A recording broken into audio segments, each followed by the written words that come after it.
ಬದುಕು ಎಲ್ಲರದ್ದು ಕೂಡ ಒಂದೇ, ಆದರೆ ಜೀವಿಸುವ ರೀತಿ ಮಾತ್ರ ಭಿನ್ನ.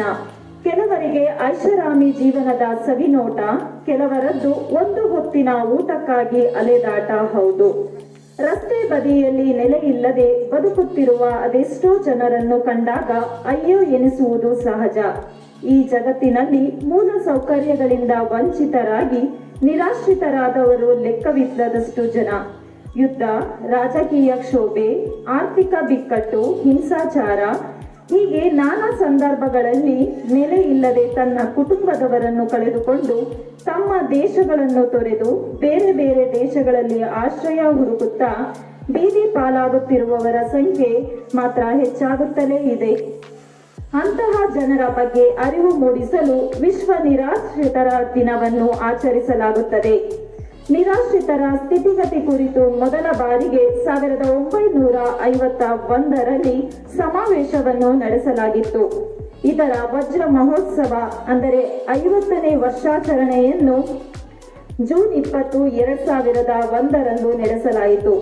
ಆ ದಿನವನ್ನು ವಿಶ್ವ ನಿರಾಶ್ರಿತರ ದಿನವನ್ನಾಗಿ ಆಚರಿಸಲು ಪ್ರಾರಂಭಿಸಲಾಯಿತು. ಅಂದಿನಿಂದ ಪ್ರತಿ ವರ್ಷವೂ ಜೂನ್ 20ರಂದು ವಿಶ್ವ ನಿರಾಶ್ರಿತರ ದಿನವನ್ನು ಆಚರಿಸಿಕೊಂಡು ಬರಲಾಗುತ್ತಿದೆ. ವಿಶ್ವ ನಿರಾಶ್ರಿತರ ದಿನವು ವಿಶ್ವದಾದ್ಯಂತ ನಿರಾಶ್ರಿತರು ಎದುರಿಸುತ್ತಿರುವ ಸವಾಲುಗಳ ಬಗ್ಗೆ ಜಾಗೃತಿ ಮೂಡಿಸುತ್ತದೆ ಮತ್ತು ಅವರ ಬದುಕನ್ನು ಗೌರವಿಸುವ ಕೆಲಸ ಮಾಡುತ್ತದೆ. ಈ ದಿನವು ಸಂಘರ್ಷ, ಕಿರುಕುಳ ಮತ್ತು ಹಿಂಸಾಚಾರ ಸೇರಿದಂತೆ ಇನ್ನು ಹಲವು ಕಾರಣಗಳಿಂದ ತಮ್ಮ ಮನೆಯನ್ನು ತೊರೆದ ಅಥವಾ ಒತ್ತಾಯಪೂರ್ವಕವಾಗಿ ಮನೆ ಬಿಟ್ಟು ಹೋದ ಲಕ್ಷಾಂತರ ವ್ಯಕ್ತಿಗಳು ಎದುರಿಸುತ್ತಿರುವ ಸವಾಲುಗಳನ್ನು ನೆನಪಿಸುವ ಉದ್ದೇಶದಿಂದ ಈ ದಿನವನ್ನು ಆಚರಿಸಲಾಗುತ್ತದೆ. ನಿರಾಶ್ರಿತರ ಹಕ್ಕುಗಳನ್ನು ಪ್ರತಿಪಾದಿಸುವುದು, ಸುರಕ್ಷತೆ ಮತ್ತು ರಕ್ಷತೆಯನ್ನು ಬಯಸುವವರಿಗೆ ನೆಲೆ ಕಲ್ಪಿಸುವ ಸಾಧ್ಯತೆಯನ್ನು ಪರಿಶೀಲಿಸುವುದು ಮುಂತಾದವುಗಳ ಬಗ್ಗೆ ಎತ್ತಿ ತೋರಿಸುವ ಕೆಲಸವನ್ನು ಮಾಡಲಾಗುತ್ತದೆ. ಈ ಆಚರಣೆಯು ನಿರಾಶ್ರಿತರ ಕಡೆಗೆ ಸಹಾನುಭೂತಿಯನ್ನು ಬೆಳೆಸುವಲ್ಲಿ ಅದರ ಪ್ರಾಮುಖ್ಯತೆಯ ಸಮಗ್ರ ತಿಳುವಳಿಕೆಯನ್ನು ಒದಗಿಸುತ್ತದೆ. ನಿರಾಶ್ರಿತರ ರಾಷ್ಟ್ರೀಯತೆ ಮತ್ತು ಹಿನ್ನೆಲೆಯನ್ನು ಲೆಕ್ಕಿಸದೆ ಎಲ್ಲ ವ್ಯಕ್ತಿಗಳ ಘನತೆ ಮತ್ತು ಯೋಗಕ್ಷೇಮವನ್ನು ಎತ್ತಿ ಹಿಡಿಯುವ ಹೆಚ್ಚು ಅಂತರ್ಗತ ಮತ್ತು ಸಹಾನುಭೂತಿಯ ಜಗತ್ತನ್ನು ಬೆಳೆಸುವ ಗುರಿಯನ್ನು ಹೊಂದಿದೆ.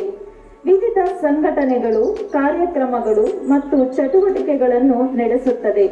ಸಾಂಸ್ಕೃತಿಕ ಪ್ರದರ್ಶನಗಳು, ಚಲನಚಿತ್ರ ಪ್ರದರ್ಶನಗಳು, ಪ್ಯಾನಲ್ ಚರ್ಚೆಗಳು, ವಕಾಲತ್ತು ಪ್ರಚಾರಗಳು ಮತ್ತು ಸಮುದಾಯದ ಉಪಕ್ರಮಗಳು ಇದರಲ್ಲಿ ಸೇರಿವೆ.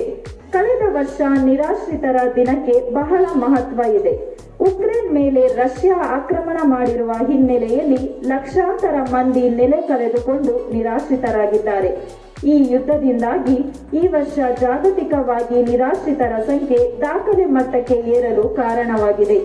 ವಿಶ್ವಸಂಸ್ಥೆಯ ವರದಿಯೊಂದರ ಪ್ರಕಾರ ರಷ್ಯಾ ಆಕ್ರಮಣದ ಬಳಿಕ ಉಕ್ರೇನ್ ದೇಶದಿಂದ ಬರೋಬ್ಬರಿ 50 ಲಕ್ಷ ಜನರು ಯುರೋಪಿನ ಮತ್ತು ಇತರ ದೇಶಗಳಲ್ಲಿ ಆಶ್ರಯ ಕೋರಿ ಹೋಗಿದ್ದಾರೆ.